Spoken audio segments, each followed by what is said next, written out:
6 de la tarde con 35 minutos, 6 con 35, faltan 24 días para la jornada del 2 de junio. Una jornada compleja.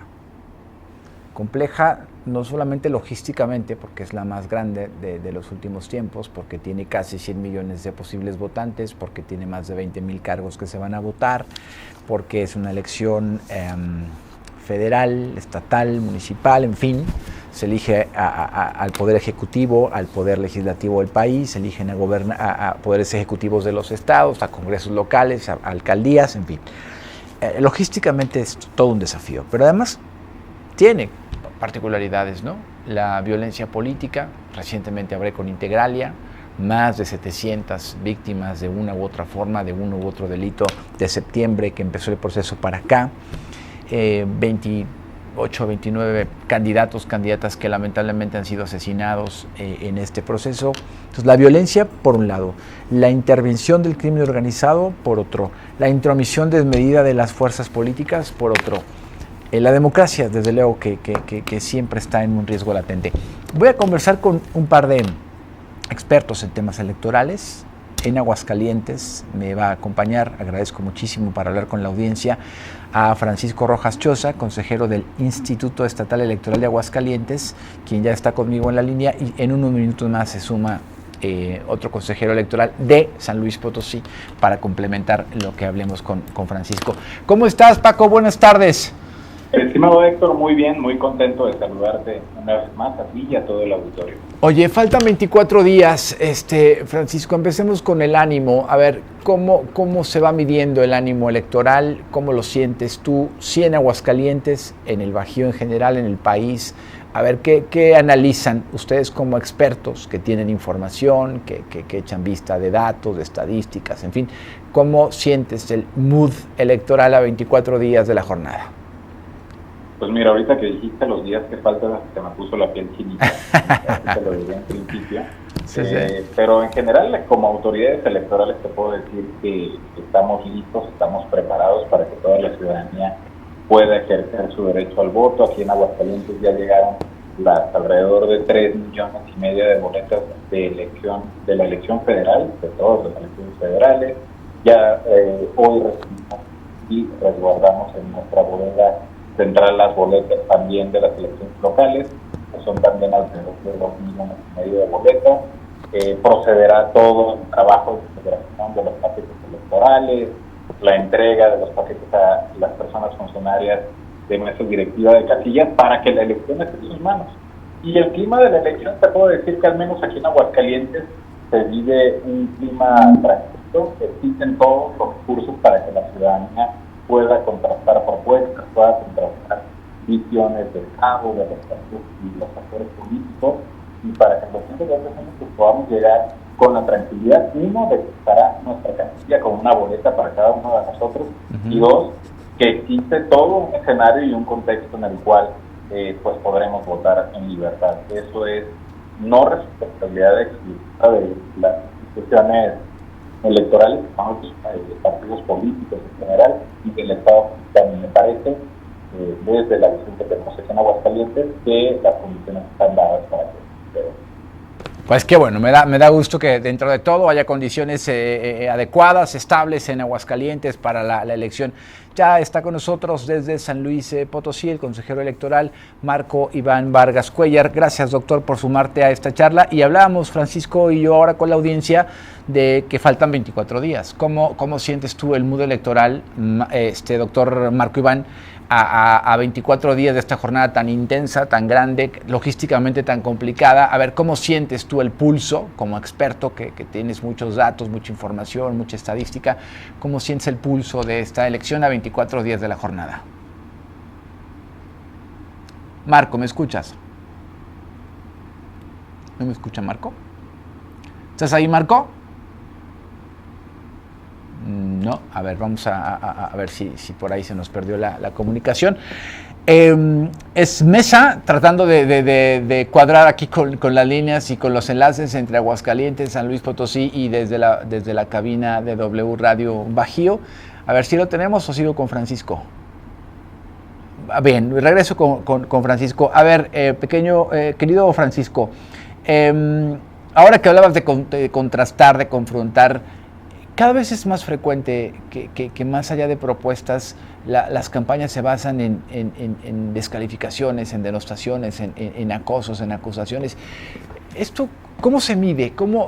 ¿Qué dice del nivel democrático, de la calidad democrática de un país, Francisco? Mira, yo creo que eso tiene una explicación. A veces es más sencillo que nosotros, sobre todo, guardemos un mensaje que a lo mejor no tiene el nivel de complejidad que puede tener una propuesta en sí misma. Sin embargo, pues aquí podríamos irnos un poco más a el nivel de análisis de la política vista como el conflicto, y el conflicto pues hace uso de toda clase de recursos para poder, en un caso, pues posicionar a una persona por encima de otra. Obviamente, el escenario ideal no es aquel en donde las descalificaciones prevalecen, sino que el escenario ideal sería aquel en el que las propuestas se contrastan con base en principios como el diálogo, la tolerancia. Eso no ocurre en nuestra democracia y no ocurre en prácticamente ninguna democracia del mundo. Aquí lo importante es que la ciudadanía distinga y sobre todo, separe esta información que en cierta medida puede ser basura de aquella información que realmente le es para construir el sentido de su voto. Y obviamente en este tipo de comportamientos se puede advertir de manera muy clara el talante de cada una de las candidaturas. Ya. Bueno, déjame ir a San Luis Potosí, Francisco, para hablar con Marco Iván Vargas, que ya lo tenemos en la línea. Marco, a 24 días de la elección, ya muy poco tiempo, ¿cómo sientes el pulso? ¿Cómo ves las cosas desde San Luis, en el Bajío, en el país en general? Estamos próximos ya, 24 días para la jornada electoral. Marco, bienvenido, doctor. Gracias, Héctor, por la invitación. Amigo Francisco, te saludo también a la distancia y a todo el auditorio que nos está escuchando. Efectivamente, Héctor, a 24 días de la jornada, yo veo que están pasando muchas cosas al mismo tiempo. Primero, las autoridades electorales se están preparando a nivel nacional para poder recibir a más de 98 millones de personas en el papel, desde luego, que son las que forman parte del listado nominal. Lo mencionó, lo acaba de mencionar también Francisco. Están las campañas en su última etapa, las campañas federales que duraron 90 días, y ya en el resto de las entidades federativas ya tenemos la etapa más intensa de las campañas locales. Y entonces la ciudadanía se encuentra en una situación en donde primero está tomando sus decisiones sobre el sentido del voto en el nivel federal, Presidencia de la República. Hay personas que ya están empezando a valorar cuál sería el efecto del voto para construir o no mayorías legislativas en uno o en otro sentido, pero también al ser un proceso electoral concurrente, pues tienen que tomar decisiones en el ámbito de lo local. Y entonces esta otra cosa que está ocurriendo es que la ciudadanía está recibiendo mucha información. Lo que yo diría, Héctor, es que acá todos tenemos que privilegiar la información de calidad que permita el voto informado. Acuérdate, lo hemos platicado en este mismo espacio, Héctor. Tan importante es que acuda mucha gente a votar, pero sobre todo que comprendan lo que están votando. Y ahí los partidos políticos y las propias candidaturas tienen que hacer una labor, desde luego que también las autoridades electorales, por propiciar condiciones de voto informado. Es decir, no nada más es el mero asunto de ir a votar, sino darle contenido, significado, entender los efectos de ese voto que son tan importantes, no solo para la gobernabilidad del país, de las entidades federativas, sino para el funcionamiento de la calidad de la propia democracia. Claro. Oye, este proceso del voto diferenciado, doctor Marco Iván, yo escucho las campañas de 5 de 5 o 4 de 4 según el número y yo le digo a la audiencia, me quedo mucho con esta frase de Marco Iván Vargas que me dice, no solamente salir a votar, que eso es muy importante y lo estamos casi dando por sentado, sino entender lo que vamos a votar y entender que la forma en la que votemos es la forma en la que distribuimos y construimos los contrapesos en las fuerzas políticas del país. ¿Cómo hemos avanzado, Marco, en esto de distribuir el poder, de entender que nosotros somos un instrumento muy poderoso con nuestro voto para distribuirlo. ¿Está claro en el electorado? ¿Lo entendemos así el electorado? ¿O vamos con buen entusiasmo y tal, entramos a la urna y votamos ahí a veces con más como fans de un partido de fútbol que como científicos revisando la calidad de la opción A y la opción B? ¿Hemos avanzado en ese tema, doctor Marco Iván? Sí, primero, no me sorprende, Héctor, que los partidos políticos pues busquen esto que coloquialmente le llaman el voto en cascada, ¿no? De pues, regálanos por favor los 5 o las 4 boletas que te van a entregar, porque es un mensaje simple, es un mensaje sencillo y podría ser efectivo, pues para eso, sobre simplificar el apoyo que pretenden obtener por parte de la ciudadanía. Pero creo que también todos tenemos que entrarle al tema de otorgar a la ciudadanía elementos para poder comprender qué significa en ese caso, por ejemplo, que decidan marcar todas las boletas en función de un solo partido político. Uh-huh. Evidentemente, desde la autoridad electoral, pues nadie puede promover que votes de una o de otra forma, claro que no. Lo que yo sí estoy diciendo es que, para atender esta segunda parte de tu pregunta, sí tenemos que acudir a la cita y a la idea de entender que si uno decide apoyar una determinada fuerza política, por ejemplo en el Poder Ejecutivo, uno también tendría que decidir, oye, ¿sabes qué? También le voy a dar mayoría en el Congreso para que pueda impulsar las políticas que quiere implementar, los cambios constitucionales, los cambios legales, ¿no? Quiero también apoyar a esa misma fuerza política porque creo que es lo adecuado en el ámbito local. O hay personas que dicen, no, pues yo le quiero apostar al tema del contrapeso, es decir, veo saludable que en una fuerza política ocupe la titularidad del Ejecutivo, pero que exista un balance de poderes en el Poder Legislativo. Hay muchas personas que explican esa parte o que dicen esa parte, y como lo dices, creo acertadamente, Héctor, lo que tenemos que entender es que cada una de las boletas que nos entregan tiene efectos políticos distintos. Tanto para la conformación de la decisión del Poder Ejecutivo, pero también, esto ya lo hemos estado viendo, Héctor, desde 1997, ¿te acuerdas? Francisco también se va a acordar, que fue la primera vez, por ejemplo, que el Congreso de la Unión, concretamente la Cámara de Diputados, no tenía, el partido político gobernante en ese tiempo, no tenía la mayoría en la Cámara de Diputados. Y eso generó otra serie de efectos políticos, no solo en términos del equilibrio de poderes, sino el mismo proceso legislativo, la relación que existía con las fuerzas políticas. Y esto, desde luego, es algo que se tiene que entender, que se tiene que explicar. Sí. Y el mayor reto, Héctor, es hacerlo de forma sencilla, para que efectivamente no se necesiten 3 doctorados en Derecho Electoral.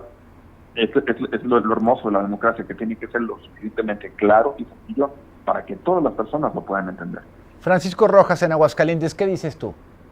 Fíjate que me parece muy interesante esto último que dice Marco, y aprovecho para saludarlo.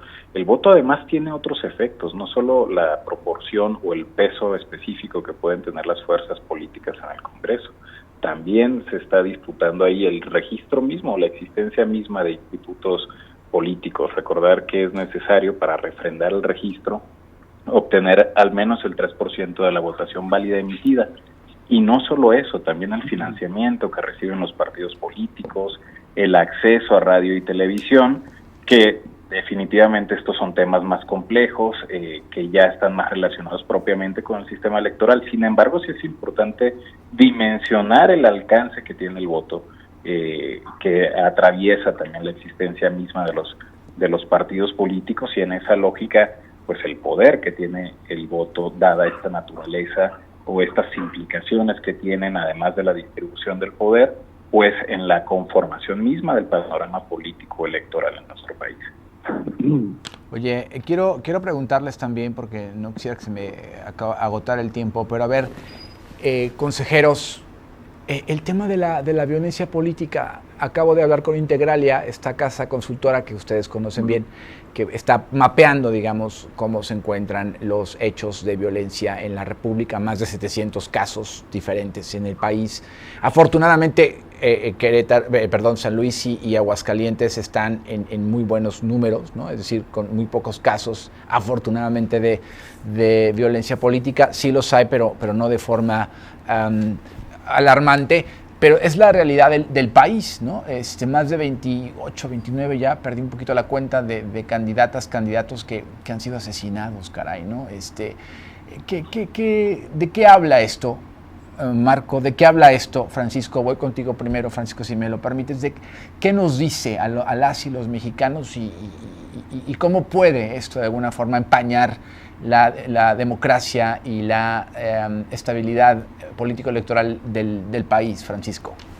Vaya, la violencia expresada propiamente en los procesos electorales no es más que un reflejo de la situación que vive todo el país y que por supuesto tiene incidencia en los procesos electorales. La violencia tiene el potencial de restringir en sí mismo a la democracia procedimental como la conocemos, y sin duda alguna es un elemento que, además de no ser novedoso, pues en el que hemos tenido que estar abocados como Estado. A veces se le demanda, por ejemplo, a las autoridades electorales ser las resolutoras de esta problemática. Sin embargo, es un tema tan complejo que definitivamente desde hace muchos años requiere de la intervención del Estado, sobre todo para garantizar en primer lugar que la gente pueda acudir a votar en libertad, una de las características más importantes del voto, pero en segundo también ejercer el derecho a ser votado. Si el derecho a ser votado se ve condicionado por circunstancias de violencia, pues automáticamente el electorado ya no necesariamente está votando por la baraja política que hubiera existido de no tener circunstancias de violencia y que condicionen la presencia misma de una candidatura. Y ojo, la violencia no necesariamente se tiene que expresar en el nivel máximo que refiere a homicidios. Incluso pueden existir muchos casos de violencia política que ni siquiera tienen el ojo público por pasar, digamos, debajo de la mesa, por ser circunstancias en las que una candidatura recibe una amenaza y esa amenaza incluye el que no denuncie esa circunstancia en particular. Por supuesto que tiene el potencial de lesionar de manera muy severa nuestra democracia. Doctor Marco Iván. Eso que en eso que está mencionando Francisco, que lo suscribo con todos sus puntos y todas sus comas, estoy pensando en el tema de la violencia como un problema de Estado. Es decir, no me refiero únicamente que sea un problema, por ejemplo, de las instituciones de procuración de la seguridad, sino pensamos que las instituciones electorales también son institutos del Estado, los partidos políticos son institutos del Estado, y entonces en un tema complejo como es el tema de la violencia, merece también una atención completa por parte de todo el Estado, porque efectivamente no es un asunto menor que puedan existir, por ejemplo, candidaturas que desistan de su intención de seguir participando. ¿Por qué? Porque recibieron una amenaza. Ahí ya hay una merma en el ejercicio de los derechos políticos, en el derecho a ser votado, pero también tiene que ver con un posible deterioro de nuestra propia calidad de la democracia, pero por otro factor externo. Esto lo tenemos que tomar como un problema de Estado, donde le entran todas las instituciones. Sí, claro, con toda esta idea de las acciones de coordinación, pero sobre todo entendiendo que los problemas complejos requieren soluciones integrales. Y hay que verlo como tal, asumirlo, estructurarlo, conocer sus causas, pero sobre todo intervenir, porque estamos hablando no solo de la gobernabilidad, no solo de la democracia, también estamos hablando de vidas. Y eso es muy importante. Muy bien, caballeros, pues quedan 24 días. Yo espero volver a tener la oportunidad de coincidir con las agendas de ustedes dos, de hacer otra mesita como esta en estos días que faltan, si ustedes me ayudan. Vale mucho la pena que reflexionemos, que la gente tenga este análisis, que conozca, además de dos actores, como son ustedes, que son protagónicos, estratégicos en el tema de la organización electoral, y que recordemos que participar es la mejor manera de fortalecer la democracia, y participar con calidad es mucho mejor. Marco, gracias, te sacamos de la sesión, te aprecio muchísimo que hayas tomado la llamada. Gracias. Gracias a ti, un abrazo. Igual, doctor. Francisco, un abrazo grande hasta Aguascalientes, gracias.